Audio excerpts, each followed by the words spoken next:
So what's the description of this thing in that state? Well, it's got, in the way I described it, there's a 50-50 chance that when I make a measurement of this electron, the up or downness of it, then there's a 50-50 chance it'll be either up or down. And the same for the other one.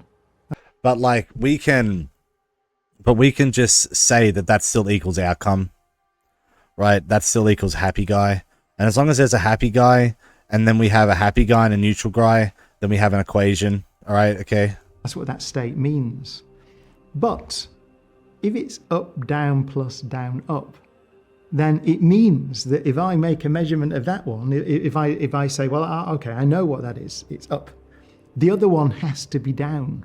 Well, it might not be down, right? Like you can still, as I said, like we can still have an outcome in which that could be, right, still like a positive or a negative state. Like there is still a determinational factor where it just might be like both negative. Like it just doesn't, it still means what it means, right? Up, down, or down, up. It can't be up as well. Same for the other one. If I go to Pluto and have a look at this one and it's down, then this one definitely is up. Well, it could, right? So, but it just this is doesn't mean quantum anything. Entanglement, and the reason it bothered Einstein and others is it just means what it means.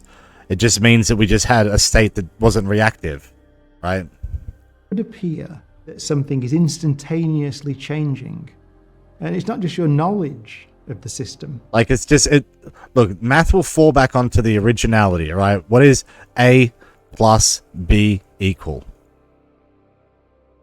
Okay, well, A plus B equals A plus B, right? It just equals fucking A plus B. Some people might even say that like A plus B equals A plus B equals.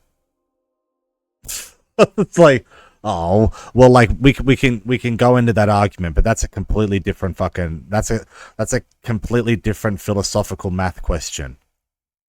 That's instantaneously changing. It would seem that the system that is why there's PEMDAS, fucking, you know what I mean? Like I remember using all these calculators when I was younger and building all these fucking grid things and drawing them down. But like the fact of the matter is, that you get taught it in 2 seconds, I feel. And then, like, I feel like when you're from that life, where you feel like within that gap of society, where you become ill-merited, and like when it builds in through the relevance, it's like you forget it fucking 2 seconds later, but it's like there, right, like in your brain itself is instantly configuring itself